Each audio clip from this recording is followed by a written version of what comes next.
Halo Sobat Sehat RSSA, bertemu lagi dengan saya Aditya. Welcome to the podcast Bincang Sehat RSSA. Pada episode kita kali ini, tema yang akan kita bahas adalah mempersiapkan lansia untuk vaksinasi COVID-19. Untuk itu, kami telah mengundang ahlinya ahli, pakarnya pakar. Kepada yang kami hormati, Dr. Sri Sunarti, spesialis penyakit dalam, konsultan geriatri. Selamat pagi, dokter. Selamat pagi, Mas Adit. Iya, sehat dokter? Alhamdulillah. Alhamdulillah, sehat selalu karena kita sangat membutuhkan dokter. Terima kasih. Dokter, pembahasan kita kali ini adalah lansia dan vaksinasi COVID-19.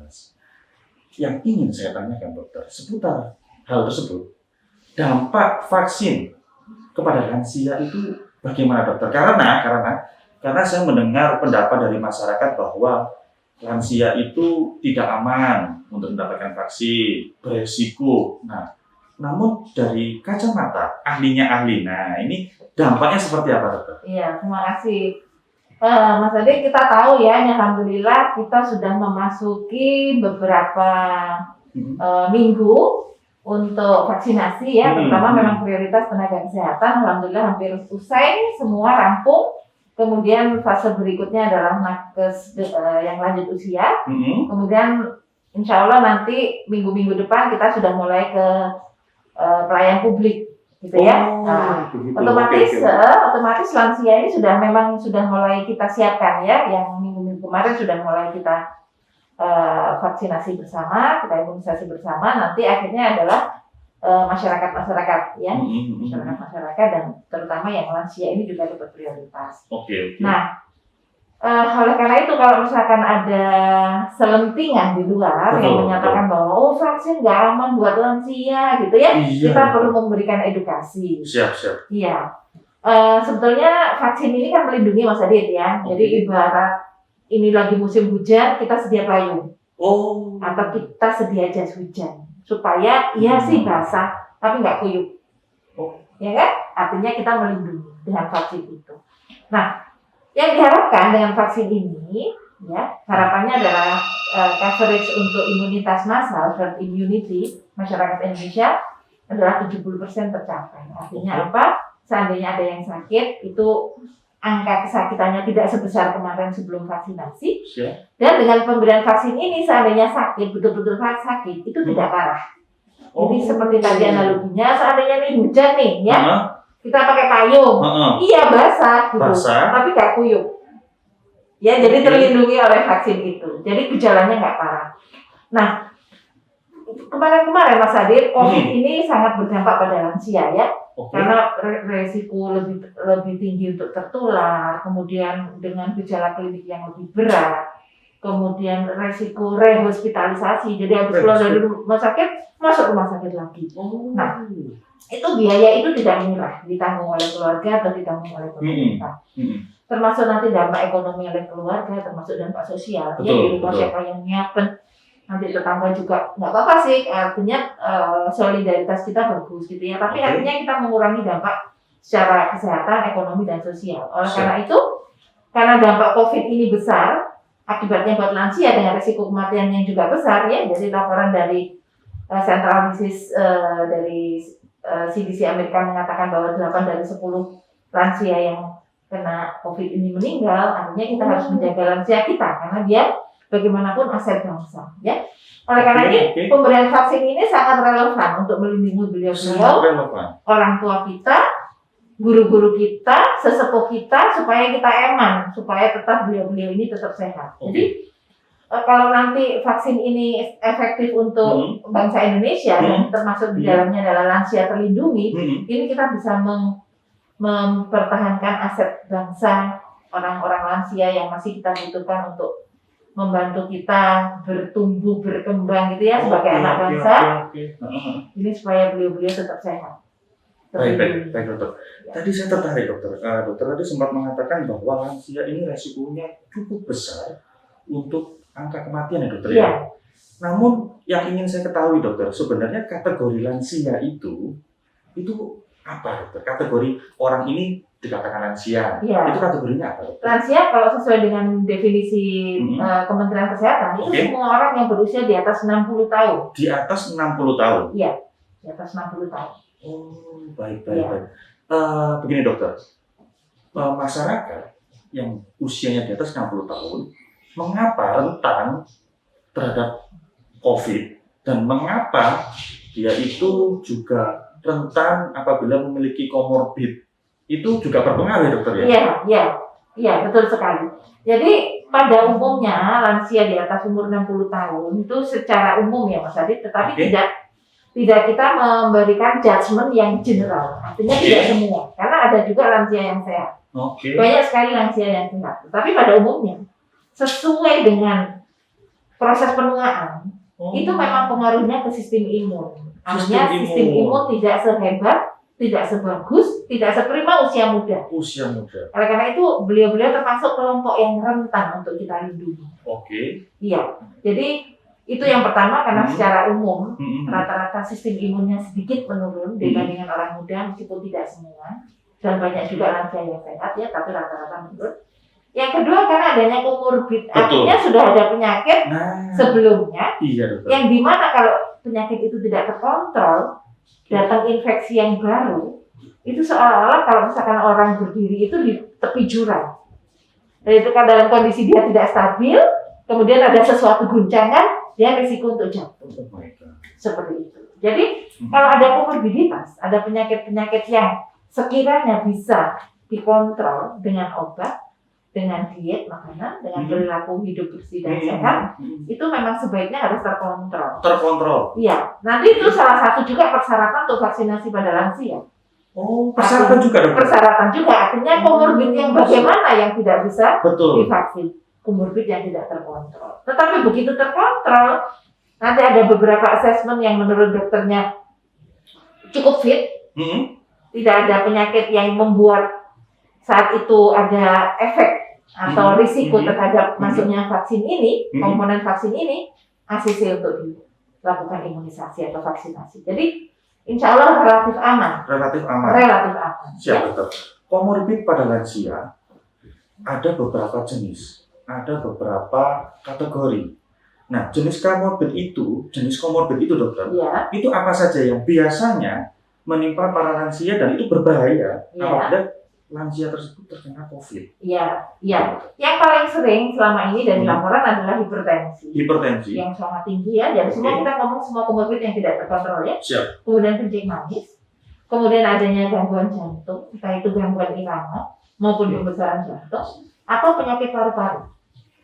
Jadi 4 besar itu. Di samping ada penyakit autoimun yang relatif jarang pada lansia, tetapi yang paling besar itu hipertensi, kencing manis, adanya penyakit jantung, dan adanya penyakit paru-paru. Dan semua itu yang tidak terkontrol, jadi seperti menyulut api ke dalam bensin. Jadi pada kondisi potensinya ini tidak bisa diatasi, kita menyimpan sesuatu bom waktu gitu ya, atau menyimpan bensin, kemudian infeksi ini adalah apinya gitu. Jadi nanti kondisi secara umum badai sitokin dalam tubuh sesuai dengan perjalanan penyakit COVID ini akan sulit dikendalikan. Nah itu yang kita jaga. Oleh karena itu pada lansia dengan komorbid yang bisa diatasi, itu sebetulnya resikonya sama dengan orang muda. Tapi di mana komorbid itu tidak bisa diatasi, tidak terkontrol, itu yang berisiko untuk seandainya terkena infeksi COVID akan gejala klinisnya akan berat. Baik dokter, seperti menyiram bensin pada kobaran api. Iya. Terkait dengan keamanan pemberian vaksin. Terkait dengan resiko infeksi COVID pada lansia yang tidak terkontrol. Siap. Lalu begini dokter, resikonya sudah seperti itu. Iya. Lalu bagaimana keamanan dari vaksin yang diberikan kepada lansia dengan kondisi seperti itu? Oke. Memang sejauh-jauh hari ya, di mana pemerintah ini mengumumkan akan adanya vaksin, itu sebetulnya memberi kesempatan kepada orang-orang, semua saja bukan hanya lansia, untuk mengontrol kondisi komorbidnya. Iya. Jadi kalau misalkan ada kencing manis, gula darahnya bagus, gitu ya, terkontrol bagus, aman. Hipertensi terkontrol bagus, aman. Penyakit autoimun dengan memakan beberapa obat untuk menekan respon imun dalam kondisi dosisnya masih terkontrol, masih bisa ditoleransi, aman. Oke. Orang-orang pasien kanker misalkan ya sebelum kemoterapi 1 bulan atau 4 minggu atau sesudah kemoterapi 6 bulan aman. Aman. Ya, jadi ini dalam rangka mempersiapkan anggota masyarakat kita yang lain, warga negara yang lain yang dalam kondisi awalnya kita takut bahwa beliau-beliau ini adalah bukan kandidat yang baik untuk divaksin. Tetapi dengan adanya waktu yang cukup untuk mempersiapkan beliau-beliau supaya haknya untuk kebal, haknya untuk terlindungi itu bagus, itu masih ada waktu untuk mempersiapkan. Oke, begini dokter, terkait dengan keamanan vaksin dokter, apakah ada penelitian yang bisa menenangkan kita bahwa vaksin aman? Ya. Itu sudah pernah ada dokter, penelitian yang dilakukan? Ya, memang harus berdasar penelitian. Ya, memang harus berdasarkan penelitian. Karena ini uji coba vaksin ini harus memang sudah dimulai sejauh-jauh hari sebelum vaksin ini dirilis. Termasuk sebelum Indonesia menerima, ya, termasuk sebelum kita semua menerima. Itu penelitiannya relatif aman. Ya, penelitiannya relatif aman. Jadi efikasinya bagus, efektivitasnya bagus. Ya, termasuk yang kemarin nakes yang divaksin itu, alhamdulillah sebagian besar meskipun barangkali hasil penelitian kejadian ikutan pasca imunisasi kita belum dirilis ya, tapi sebagian besar alhamdulillah dari kita itu hampir efek samping minimal. Jadi apa yang kita takutkan di awal gitu ya, yang dulu sebelum vaksin ini datang ya, itu insya Allah sejauh ini ya, karena penelitian yang resmi belum dirilis ya, pengumuman resmi belum dirilis dari pemerintah, sejauh ini aman. Karena begini dokter, edukasi terkait vaksin khususnya kepada lansia ini masyarakat wajib untuk mengetahui supaya menepis atau menggagalkan rumor-rumor yang memang berkembang di tengah distribusi vaksin ini. Begitu dokter. Lalu untuk menjaga keamanan, untuk mengurangi resiko, pasti kan ada faktor-faktor ya dokter ya. Faktor-faktor apa saja yang mempengaruhi tingkat keefektifan pemberian vaksin kepada lansia, dokter? Yang jelas yang pertama itu kita semua jangan stres ya. Jangan stres, sejak awal waktu ada pandemi ini maupun sesudah vaksin ini ditemukan, tantangan terbesar kita adalah kita stres terhadap kondisi ya. Pertama kita jangan stres, karena kalau stres itu pasti respon imun akan terpengaruh ya. Kita menerima bahwa memang ini program pemerintah dan pemerintah belanja dengan uang yang banyak sekali untuk dalam rangka vaksin ini, dan hampir semua negara di dunia berebut gitu ya. Dan alhamdulillah pemerintah sudah pesan jauh-jauh hari, dan untuk mengamankan kita semua warga negara gitu ya, kita jangan stres, kita bersyukur. Alhamdulillah ini merupakan tindakan yang sangat bagus yang harus kita apresiasi kepada pemerintah ya. Yang kedua, harus mengontrol semua komorbid jika kita ada komorbid. Kontrol komorbid. Yang ketiga, gaya hidup sehat tetap harus kita laksanakan. Ya, jadi meskipun ini kita tetap new normal, ya, dengan tetap menjaga jarak, menghindari kerumunan, mengurangi mobilisasi, pakai masker dan segala macam, 5M kita jalankan. Tetapi gaya hidup sehat harus tetap kita jalankan untuk supaya kita maintenance kondisinya bagus, ya. Kemudian yang lain adalah kita pada waktu misalkan besok nih mau vaksin gitu ya, cukup istirahat. Karena beberapa dari pengalaman yang vaksin kemarin pertama ya, begitu dari teman-teman yang stres itu ya, nggak bisa tidur, yang biasanya nggak pernah tensinya tinggi gitu ya, masih anak-anak muda biasanya tensi normal, kok sekarang 160, 170. Betul. Saya pun juga seperti itu. Nah, itu tidak boleh. Artinya ya kita terima saja bahwa ini adalah program yang kita jalani bersama dan efikasinya sudah bagus, sudah dinyatakan keamanannya bagus, dan beberapa pionir yang kemarin nakes itu sudah orang-orang pertama sekitar berapa, hampir 2 juta ya, nakes sudah melakukan dan relatif aman gitu ya. Maka warga masyarakat yang lain tidak ada alasan untuk takut. Siap. Menyambut vaksin ini dengan gembira. Karena ini adalah perlindungan yang sebagai kita ikhtiar sebagai manusia ya, untuk mendapatkan perlindungan dari kekebalan yang diberikan sesudah vaksin. Ya, dan ini kita sekali lagi tidak banyak negara yang seberuntung Indonesia untuk mendapatkan vaksin. Ya, seperti tetangga sebelah, Malaysia, Singapura belum karuan. Artinya belanja vaksinnya bisa memenuhi dari sebagian besar masyarakatnya. Jadi ini harus kita tetap optimis, ikhtiar kita sebagai manusia untuk bagaimana keluar dari wabah ini bersama-sama untuk betul. memenangkan bahwa kita bisa menyelesaikan permasalahan pandemi ini dengan baik. Ya, kita mengapresiasi pekerjaan pemerintah. Kita juga memberi solidaritas yang bagus kepada tenaga kesehatan yang selama 1 tahun lebih ini berjibaku. Mereka meninggalkan keluarga ya dengan kekhawatiran untuk membawa virus ini ke rumah ya. Dengan protokol yang sedemikian ketat ya, kita memberi apresiasi, dan kita juga memberi apresiasi juga kepada semua masyarakat yang sudah patuh, yang sudah taat. Betul. Ya. Termasuk anak-anak kita yang tidak sekolah sampai detik ini. Ya kan, itu pengorbanan luar biasa dari semua unsur bangsa ini ya. Semua pengorbanan itu harus kita balas, bahwa kita harus menyelesaikan wabah ini dengan baik. Kita bersyukur pada Allah, kita berterima kasih bahwa kita solidaritasnya cukup bagus untuk bisa memenangkan ini semua. Kita keluar dari wabah, kita menjadi pemenangnya ya. Kita bersyukur sama Allah masih tetap di Betul sekali dokter. Ya. Betul. Sangat jenuh dokter di rumah. Ya. Saya saja beberapa hari di rumah jenuh. Apalagi ini anak-anak, khususnya juga yang masih suka-sukanya bermain, kemudian lansia yang ingin keluar dengan cucunya, itu juga luar biasa sekali jenuhnya dokter. Baik, terkait dengan ikhtiar, dokter beberapa kali mengucapkan kata-kata ikhtiar. Ikhtiar apa dokter yang perlu kita lakukan apabila pasca vaksinasi muncul gejala bagi lansia khususnya dokter? Ya. Pada waktu Bapak Ibu semua warga masyarakat menerima vaksin, itu ada beberapa meja yang disiapkan. Ya, jadi ada meja screening di awal, ada form yang diisi, ya. Siap. Ada penyakit apa segala macam, kontak dengan pasien COVID, gejala ini itu yang harus dengan jujur diisi, ya. Kemudian di meja kedua adalah meja pemeriksaan fisik, ya, kita dites tensi apa segala macam lagi, dicek nadi, saturasi segala macam. Di meja berikutnya adalah kita menunggu untuk assessment dan menunggu untuk dilakukan vaksin. Kemudian sesudah vaksin sambil menunggu 30 menit untuk melihat kejadian ikutan pasca imunisasi atau KIPI atau adanya efek samping sesudah dilakukan imunisasi. Kita diberi satu kertas yang berisi apakah ada efek samping, dibagi efek samping minimal. Misalkan nyeri pada tempat suntikan gitu ya. Kemudian efek samping yang sedang, barangkali ada kram-kram dari otot gitu ya. Betul. Atau efek samping yang berat, barangkali pingsan gitu ya, atau tidak sadar atau kejang. Nah, barangkali seperti itu. Iya, jadi ada form yang berisi apa-apa saja yang muncul kejadian pasca imunisasi ya, kejadian ikut pasca imunisasi berdasarkan kriteria itu.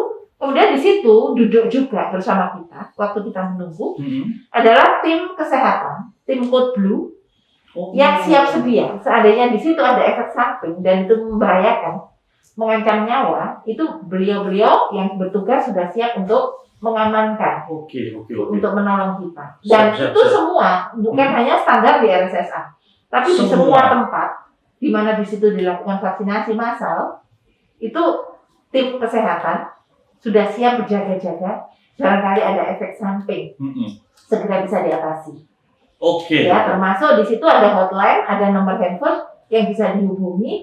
Sekiranya misalkan sekarang aku tidak apa-apa kok, ya sudah boleh pulang ya. Misalkan di rumah timbul gatal-gatal, kok lemes, kok kram, kok panas, itu ada nomor handphone yang bisa dihubungi. Ada nomor hotline, nomor handphone dokter. Jadi memang dari penyedia vaksin, dari unit-unit pelayanan kesehatan itu sudah mempersiapkan ya dokter, sudah disiapkan sedemikian rupa apabila terjadi hal-hal yang tidak kita inginkan, itu memang sudah dibicarakan seperti dulu ya. Dan itu semua daftarnya itu terhubung menjadi satu ya, nasional. Nama-namanya di dalamnya itu ada nomor induk kependudukan kita, termasuk laporan-laporan misalnya ada reaksi itu tadi, kejadian ikutan apa, semua dilaporkan. Melaporkan diri. Jadi semua data jadi satu. Sampai seperti itu. Berarti saya pribadi menganggap ini sangat aman. Karena kalaupun ada hal-hal yang tidak kita inginkan, sudah ada antisipasi yang dipersiapkan. Ya, siap dokter. Dokter, mohon maaf sekali dokter karena keterbatasan waktu. Meskipun niat ini ingin menggebu-gebu, semakin menggebu-gebu bertanya dokter. Namun karena ada keterbatasan waktu, mungkin sampai di sini terlebih dahulu dokter episode kita. mungkin kita bisa bertemu di lain kesempatan untuk membahas mengenai ini, dokter. Namun sebelum itu kami mengucapkan terima kasih atas kehadirannya dan ketersediaan waktunya, Terima dokter. kasih. Ya. Sehat selalu buat dokter. Ya. Kami membutuhkan dokter. Terima kasih. Terima Siap. kasih. Ya. Dan bagi sobat sehat RSSA semua, nantikan episode-episode berikutnya yang tak kalah menariknya. Dan yang terakhir, tetap salam sehat untuk kita semua. RSSA Jaya.